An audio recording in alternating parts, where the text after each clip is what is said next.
आप देख रहे हैं चैनल आवाज़ की दुनिया और अब रुख करते हैं चित्तौड़गढ़ की ओर। नैनो यूरिया उपयोग विचार गोष्ठी का आयोजन दिनांक 18 सितंबर 2022 रविवार को सांवलिया सेठ की नगरी मंडपिया में इफ्को द्वारा नैनो यूरिया उपयोग विचार गोष्ठी का आयोजन किया गया। कार्यक्रम में क्षेत्र के 450 प्रगतिशील किसानों ने भाग लिया। कार्यक्रम में योगेंद्र कुमार, विपणन निदेशक इफ्को नई दिल्ली, अपने संबोधन में किसानों को परंपरागत यूरिया छोड़कर नैनो यूरिया अपनाने का आह्वान किया। कार्यक्रम के मुख्य अतिथि डॉक्टर R.A. कौशिक, निदेशक प्रसार शिक्षा, महाराणा प्रताप कृषि एवं प्रौद्योगिकी विश्वविद्यालय ने बताया कि कृषि विज्ञान केंद्रों पर प्रदर्शन के माध्यम से किसानों को नैनो यूरिया के बारे में जानकारी दी जा रही है। इस अवसर पर इफ्को के राज्य विपणन प्रबंधक किशन सिंह ने नैनो यूरिया के बारे में बताया कि यह विश्व का एक अनूठा उर्वरक है जिसे किसानों की अपनी सहकारी संस्था इफ्को द्वारा पहली बार तैयार किया गया है। डॉक्टर रतनलाल सोलंकी, वरिष्ठ वैज्ञानिक एवं प्रभारी कृषि विज्ञान केंद्र चित्तौड़गढ़ ने टिकाऊ खेती व मृदा स्वास्थ्य से जुड़ी विभिन्न समस्याओं के बारे में जानकारी दी। Doctor S.L. जाट, उप निदेशक कृषि चित्तौड़गढ़ ने कृषि विभाग की विभिन्न लाभकारी योजनाओं की जानकारी दी। कार्यक्रम की अध्यक्षता श्रीमती लीला कंवर, निदेशक IIFDC गुड़गांव द्वारा की गई। गोष्ठी में डाडम चंद जाट, निदेशक IIFDC, डॉक्टर RPS यादव, उप महाप्रबंधक IFFDC उदयपुर, डॉक्टर राजेश जलवानिया, वैज्ञानिक कृषि विज्ञान केंद्र चित्तौड़गढ़ व अमित वैष्णोई, RME इफ्को MC जयपुर ने भाग लिया। कार्यक्रम का संचालन डॉक्टर AP सिंह, वरिष्ठ प्रबंधक कृषि सेवा जयपुर द्वारा किया गया। कार्यक्रम के अंत में सहायक क्षेत्र प्रबंधक इफ्को चित्तौड़गढ़ ब्रजराज मीणा द्वारा सभी आगंतुक अतिथियों व किसानों का आभार व्यक्त किया गया। पेश है चित्तौड़गढ़ से हमारे संवाददाता की यह खास रिपोर्ट। खेती करते हैं, लेकिन टेक्नोलॉजी के अभाव में अभी पैदावार का जो स्तर है वो बहुत पीछे चल रहा है। और इसी के लिए वजह से हम बात करेंगे मिनी इजराइल जयपुर के पास वहाँ पे लगभग 300 पोली हाउस है, तो वो इजराइल के साथ दोनों परिसर में खेती कर रहे हैं और वो भी मान के चलते हैं कि आप इजराइल से 5 से 7 साल पीछे चल रहे हैं। तो अपने अभी जो टेक्नोलॉजी की बात करें तो आप दुनिया में जैसे इंटरनेट का बढ़ा है, जैसे मोबाइल आ गया है, हर कोई देख सकता है कि कौन से लोग किस तरीके से खेती कर रहे हैं और कर रहे हैं। तो आप अपने मोबाइल पे सर्च करके भी कुछ खेती बाड़ी की दुनिया है उसमें अपनी जानकारी हासिल कर सकते हो। इजराइल में अपने से बरसात है कि बात होती है, वहाँ पे अपने से कम जमीन है, वहाँ पे रंगीन से और फिर भी वो पैदावार अपने से ज्यादा देते हैं। तो वो किस कारण से ले पाते हैं? कोई किसान भाई बताएगा ज्यादा पैदावार किस कारण से ले पाते हैं? किसी को आइडिया है? अच्छा, टेक्नोलॉजी में जैसे स्पेकुलेशन हो जाता है, उसकी घटना हो जाती है कि आपको इतनी मात्रा में इसको डालना है, तो वो उतनी मात्रा में जब आगे वाले जो पेड़ में लगा मालूम तो ठीक उसी तरीके से अपन धरती माता की बात करा और एक तीसरा जो क्वेश्चन कर रहे हैं वो पोटास। अब पोटास आप बहुत सारे किसान डालते ही नहीं है, यानी बहुत कम मात्रा में किसान उसको प्रयोग करते हैं, या लहसुन प्याज या अभी वाले किसान जो उसमें डालते हैं, बाकी गेहूं का चना सरसों की फसल में कोई भी ना करो। अगर आप बुआई के समय 5 से 10 किलो प्रति बीघा अगर बुआई के समय ये पोटास डालना है, ये पोटास अपन डालने लगे तो आपकी जो पैदावार है वो पैदावार 5 से 10 पैदावार में बढ़ोतरी हो जाती है, क्योंकि पोटास डालने से वो क्या करता है, जो भी आपकी फसल आप वही कर रहे हो, अगर हम पोटास अगर डालते हैं तो एक तो दाने की जो क्षमता है, गेहूं का दाना, मक्का का दाना या टमाटर में जो भी फल आता है उस फल या दाने की क्षमता को बढ़ा देता है। ऐसी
ये डिब्बे देखिए सर।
इसको जैसा नाम से जानते हो Indian market fertiliser cooperative limited 1967 से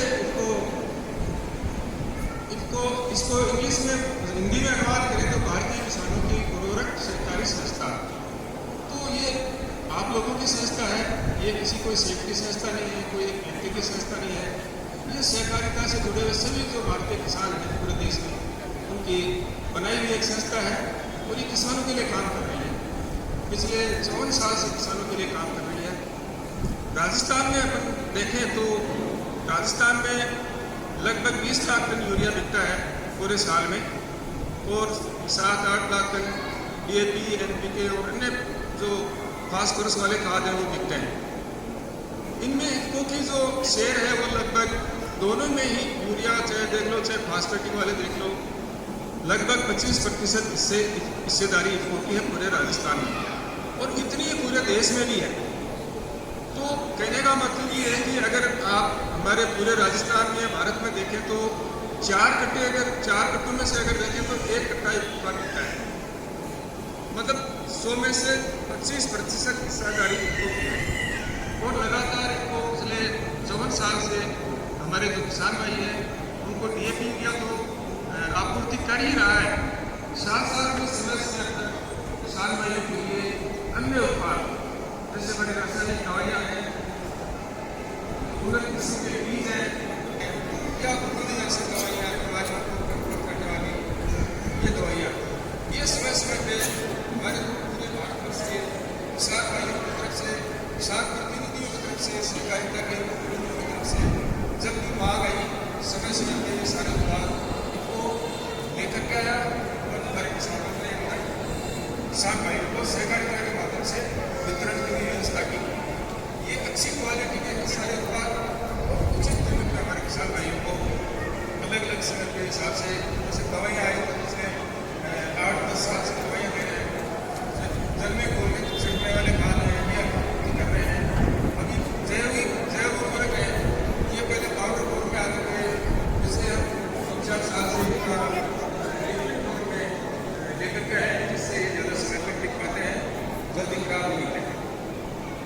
इसके साथ साथ हमारे जो पूरे राजस्थान में हमारे राज्य कार्यालय जयपुर में है, उसके अलावा हर जिले में लगभग 33 जिलों में से 29 जिलों में हमारे क्षेत्रीय अधिकारी मौजूद हैं जो खाद आपूर्ति और इस अन्य उत्पाद वितरण के साथ साथ दूसरे कार्यक्रम सामाजिक सरोकार के काम है और कृषि संवर्धन के कार्यक्रम है, नई नई तकनीकें आती हैं समय पे जो कृषि विज्ञानी हमारे अनुसंधान करते हैं वो उनका भी पहुँचाने का काम आप लोगों तक हमारे जो क्षेत्रीय अधिकारी हैं वो करते हैं। वो एक गाँव भी गोद लेकर के रखते हैं, उस गाँव में जो 3 साल तक काम करते हैं फिर दूसरा गाँव लेते हैं, तीसरा गाँव लेते हैं। संवर्धन कार्यक्रमों को देखें तो जैसे आज का कार्यक्रम है ये हम लोग यूरिया उपयोग विचार गोष्ठी के रूप में आयोजित कर रहे हैं जिसमें 300 से 400 तक किसान होते हैं, 500 से 700 तक भी हो सकते हैं। नए उत्पाद आते हैं उनके प्रदर्शन हमारे क्षेत्रीय अधिकारी द्वारा किसानों के खेतों में लगाए जाते हैं जैसे कि नैनो यूरिया पिछले साल से नया उत्पाद एक क्रांतिकारी उत्पाद है जो आने वाले समय में क्रांति लाएगा पूरे देश की जो उर्वरक इंडस्ट्री है उसकी और धीरे धीरे ये रासायनिक उर्वरक काम में DAP भी आएगा, नैनो DAP भी आएगा।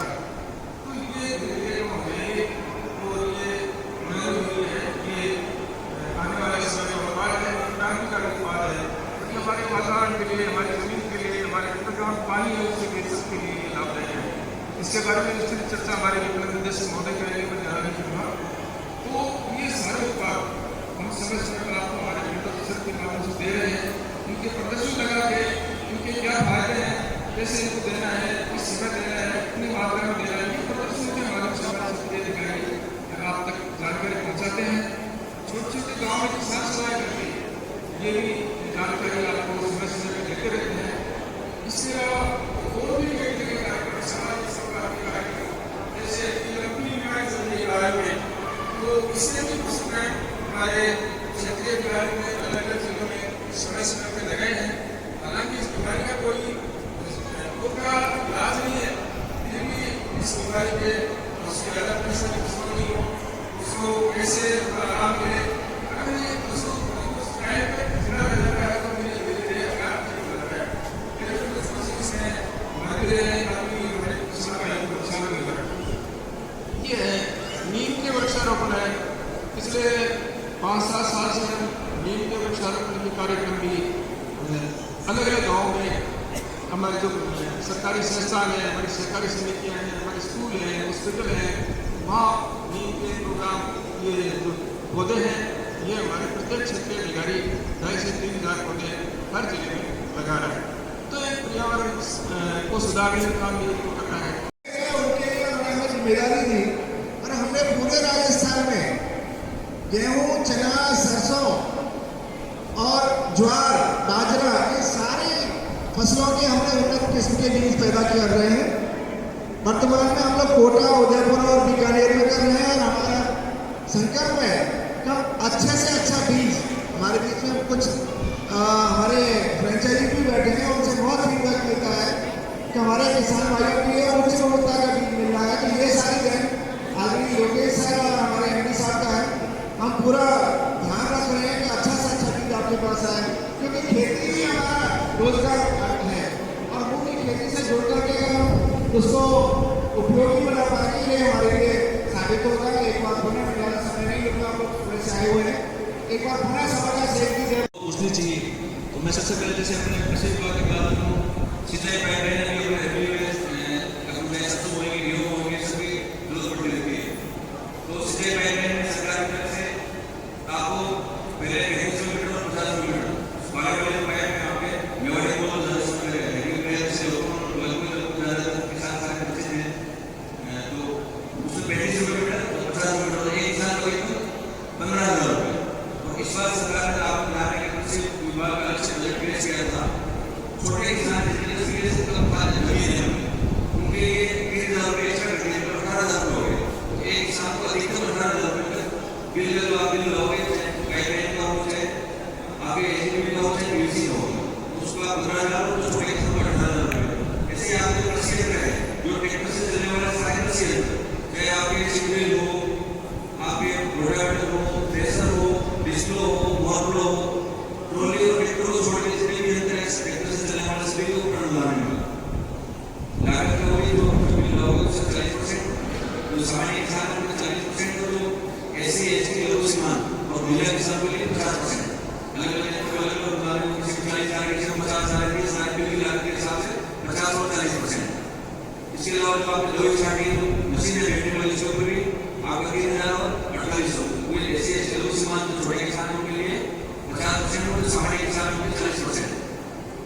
इसके अलावा बात करें जो भी मतलब खेती बाड़ी से काम आने वाली चीजें हैं, मतलब आप अलग अलग लीग भी देते हैं, आप पॉलिसी भी देते हैं, इन सभी पर अनुदान है। करना क्या है वहाँ ई मित्र वाले के पास जाके कहना कि मुझे वो ज्ञान नहीं है, मुझे एग्रीकल्चर में ऑनलाइन करने को ई मित्र वाले सारे को ट्रेनिंग दे रही है। वो आप ऐसे 3 चीज़ों से आपका ऑनलाइन कर देगा और आपका जैसे नंबर आएगा आपको मोबाइल में मैसेज आ जाएगा। संबंधित कृषि परीक्षक जो है वो आपको कह देगा भी आपका नंबर आ गया, यंत्र खरीद लो, आप हमारा खरीद लो या पाइपलाइन खरीद लो। सारी चीज़ें ऑनलाइन, आपको कहीं जाने की जरूरत नहीं। और एक साल से आपको पता है कि जिन किसानों ने भी अनुदान लिया हो कहीं जाने की आपको जरूरत नहीं, सीधा आपको खाते में पैसे आ गए, आपको साथी जी ने आगे सामान लिया कि आप सामान ले आए, किसी जगह खरीद दिया। एक तरह से काफ़ी योजना किसानों के लिए लाभदायक है, अनाव से किसी कार्यालय के चक्कर नहीं काटना पड़े। और जहाँ तक आज मेरे वक्ता काफ़ी और विराजमान है और वहाँ बाहर से पधारे हुए पर तो आपके बीच में हमेशा चलते रहते हैं, बात करते रहते हैं।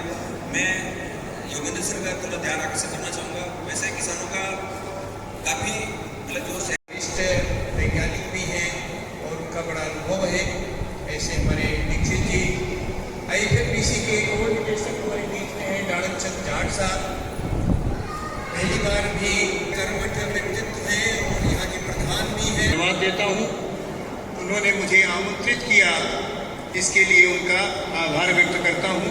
और साथ ही काफ़ी देर से हमारे बीच में फिर आपके सामने मजबूरी होती होगी कि भाई यूरिया मुझे लेनी है तो इसको ले लिया जाए। ऐसा है कि नहीं, ऐसा ही बताना आप लोग। अब इसमें हाथ उठाओ या जैसे हाँ ना में जवाब दो, है ऐसी बात? हाँ, ऐसी बात है, ये ठीक नहीं है, ये हमारे लिए थोड़ा दुर्लभ भी है। आपको दो तीन चीजें ध्यान देना चाहिए। लाल किले की प्राचीर से प्रधानमंत्री जी बोलते हैं कि यूरिया के प्रयोग को कम करें। अगर धरती माता को बचाना है तो यूरिया के प्रयोग को कम करें, और यूरिया के प्रयोग को अगर कम नहीं करेंगे, रसायनों के प्रयोग को कम नहीं करेंगे, तो हम धरती माता को नहीं बचा पाएंगे। पहले तो बात यह हमारी आपके आते हो जाएगा, धरती को माता मानते कि नहीं मानते? धरती को माता मानने वाले कितने लोग हैं? हाथ उठाओ जरा, माताएं बहनें हाथ उठाएं। और विभिन्न रूपों में हम धरती की पूजा करते हैं। धरती की पूजा क्यों करते हैं? बहुत सारे लोग धर्म ग्रंथों को पढ़ते होंगे। कई बार उल्लेख आता है कि जब अभ्रष्ट होगी, पूरे संसार में, इस ब्रह्मांड में अन्न की कमी होगी, तो मैं अपने साथों से पूरे संसार का पेट भरूंगी। ऐसा आता है, दुर्गा सप्तशती की चीजें पढ़ी हो उसमें आता है, तो मैं सातुकड़ी के रूप में प्रकट होकर के सभी का पेट भरूं। ऐसा आता नहीं है। ऐसे धर्म ग्रंथों में तो आप उल्लेख, और धरती माता चाहती क्या है? आपको पोषण देती है, आपको अन्न देती है, आपको इससे फल देती है, आपको सब्जियां देती है, आपको बहुत तरीके के भूमि में पैदा होने वाले बहुमूल्य पदार्थ देती है। तो ऐसा माँ की सेहत को अगर ठीक नहीं रखा गया, अगर माँ की सेहत खराब हो जाए, धरती माता की अगर स्थिति ऐसी कर दें हम लोग, रासायनिक उर्वरक डाल करके, रसायनों का प्रयोग कर करके बहुत तरीके के रसायन खेत में डालते हैं, वो स्थिति उत्पन्न कर दे कि वो अगर उत्पादन देने के योग्य न रहे तो क्या होगा? सोचो आप, होगा क्या? प्रधानमंत्री क्यों कहते हैं अगर धरती माता को बचाना है तो यूरिया के प्रयोग को कम करें? दूसरा, एक अभियान देश में चला हुआ है कि चलो जैविक खेती की हो, चलो प्राकृतिक खेती की हो। इसका भाव क्या है? जैविक खेती और प्राकृतिक खेती करोगे तो धरती की सेहत ठीक होगी। माता को सेहत ठीक, माता की सेहत को अगर ठीक रखना है तो हमें जैविक का प्रयोग करना पड़ेगा। अच्छा ये बताओ, अगर अपने आप की माँ की तबीयत खराब हो जाए तो आप क्या करते हो? इलाज करते हो कि नहीं करते? और इलाज ही में अगर पैसा खत्म हो जाए तो कर्जा लेकर भी इलाज करते नहीं करते? किसी भी तरीके से बात को आप स्वस्थ रखते हो तो ये संपूर्ण विश्व की माता है, तो सभी को पोषण देती है। अगर इसकी सेहत खराब हो जाए तो हमको कुछ नहीं करना चाहिए क्या? मैं आपसे पूछ रहा हूँ, कुछ करना चाहिए? करना चाहिए ना? जो हाथ उठा रहे हैं तो करना चाहिए, सभी को करना चाहिए। तो करना चाहिए तो मेरी कुछ बात याद रखें। पहले तो यूरिया का प्रयोग कम करो, और ये जब शीशी दी जाए तो उसको मरा मत करो, उसको लो। उसको लेने से आपको क्या फायदा होगा यहाँ पे बताया गया होगा, नहीं तो मैं आपको बता दूंगा।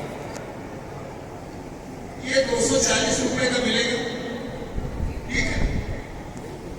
यूरिया आपको मिलता होगा 266 रुपए 50 पैसे का। कितने मिलता है यूरिया का? सही होगा, कितना? 273, 270 और इसमें आपको कुछ मिलेगा 270 में सबको मिलता है 270 का मिलता है। लाइन कितनी देर लगानी पड़ती है? लगानी पड़ती नहीं लगानी पड़ती? और लाइन लगाने के बाद भी कोई गारंटी होगी जितना आप चाहते हो उतना मिल जाए? सही सही जवाब दो भाई। नहीं मिलती ना? जितनी मात्रा आपको चाहिए उतनी मिलती भी नहीं है। लाइन भी लगाते हो, लगाते नहीं लगाते, और उसके बाद कहते हैं स्टोर में साहब की खाद खत्म। अब जब दोबारा आएगी तब ले जाना। जब तक दोबारा आएगी आप ले जाओगे तब तक यूरिया के प्रयोग की आवश्यकता ही समाप्त हो जाती है। हो जाती कि नहीं हो जाती? माताएं, मैंने भी सुना मेरी बात। अब करना क्या है? आपको तुरंत नैनो यूरिया लेना। और इस यूरिया का सबसे बड़ा लाभ क्या है कि जो टॉप ड्रेसिंग के रूप में यूरिया का आप प्रयोग करते हो, टॉप ड्रेसिंग करते हैं ना यूरिया से, 2 बार टॉप ड्रेसिंग करते होगे आप लोग। तो जब जब आप से 7 से 8% उत्पादन बढ़ा सकते हैं। कितना? यहाँ पे कौन सी खेती होती ज्यादा? बोलो भाई। गेहूं। गेहूं का कितना 1 एकड़ पैदा करते हो? बताओ भाई। इसी से संबंधित बातें बता पाए। यदि हम खेती की बात करते हैं तो आज के दिन क्या कहते हैं? क्या क्या कारण है कि खेती में जमीन घट गई सबकी, खर्चे बढ़ गए, यही है ना, इसी की बात करते हैं। तो आज जितने अच्छे तरीके से श्रीमान योगेंद्र जी ने बताया कि कैसे हम अपनी कृषि में उपज बढ़ा सकते हैं और खर्चे कम कर सकते हैं, और हर रोज नई नई खोज हो रही है, नई नई आविष्कार हो रहे हैं, नई नई दवाइयाँ, नए नए बीज आ रहे हैं।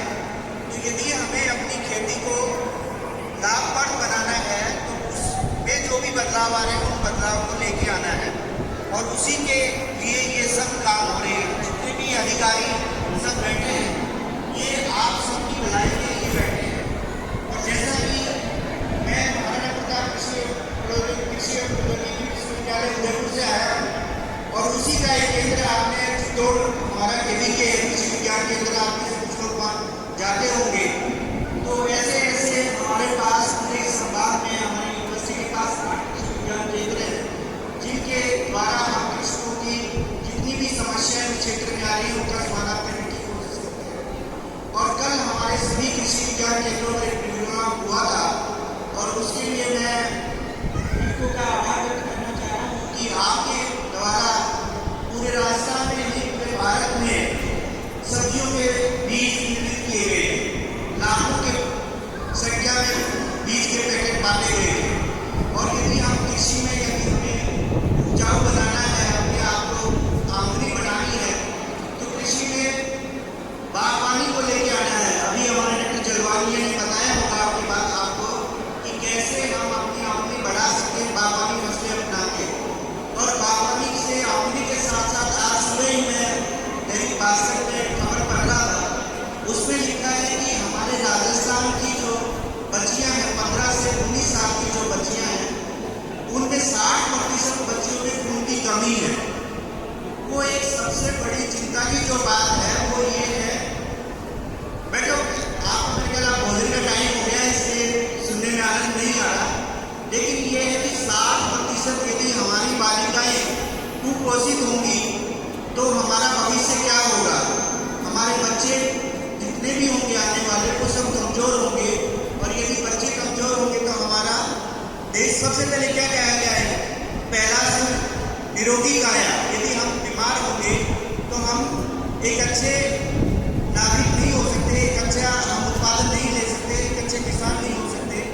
तो उसके लिए हमें ये जरूरी है कि हम हमारे दैनिक जीवन में सब्जियों का, फलों का जरूर इस्तेमाल करें और उसके द्वारा हमारी जो कुपोषण की समस्या है उससे हम छुटकारा पा सकते हैं। और उसी के ध्यान में रखते हुए ये कल का जो पोषण दिवस मनाया गया था और उसमें हमारे इफ्को की बड़ी भागीदारी रही थी। तो वो सारे जो सब्जियों के बीज आपको कल मिले होंगे, उनको कम से कम यदि कम जगह है तब भी हम अपने गृह वाटिका में लगा के हमारे जो दैनिक आवश्यकता है उसको पूरी कर सकते हैं। तो मेरी सबसे गुजारिश है कि वो आप जरूर अपने जीवन में अपनाएं, खासकर सब्जियां। और जैसे अभी देखें कि कितने फूल आज काम में लाए गए हैं और कितने हमारे देवरे हैं, कितने मंदिर हैं उनमें भगवान के, तो फूलों से भी हम कमाई कर सकते हैं। लेकिन उस सारी कमाई को करने के लिए, खेत में उत्पादकता बढ़ाने के लिए हमारे को जमीन की जो उर्वरा शक्ति है उसको बनाए रखना है। और उसमें ये जो नए नए उत्पाद आ रहे हैं, नए ये जो आविष्कार आ रहे हैं, जैसे बताया कि बहुत सारी रासायनिक खाद का प्रयोग करने से हमारी धरती की जो उर्वरा शक्ति है वो कम हो रही है। हमारी जो केंचुए के देखो आप वो मरते जा रहे हैं। तो उन सबको बचाए रखने के लिए ये सब जो नई चीज़ें आ रही हैं, जैसे अभी ये छोटी सी चीज़ का बताया हमारे डॉक्टर योगेंद्र जी ने, तो वो सारी चीज़ें हमें करनी है, बहुत सारी चीज़ें। और मैं इस मंच पर ये कहना चाहूँगा कि हमारे कृषि विज्ञान केंद्र के द्वारा बड़ा किचन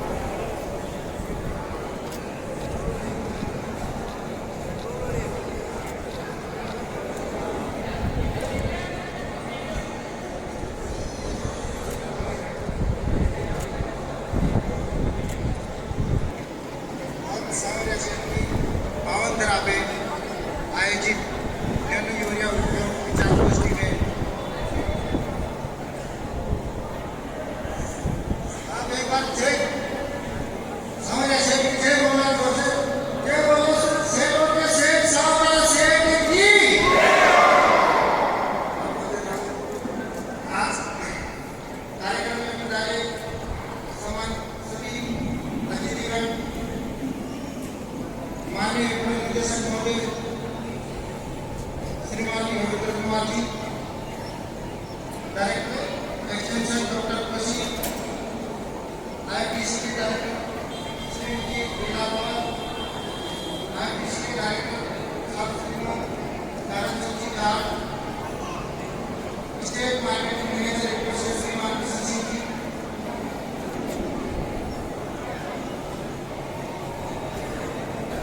राजेश जलवानिया, आईएमडीसी से महाप्रबंधक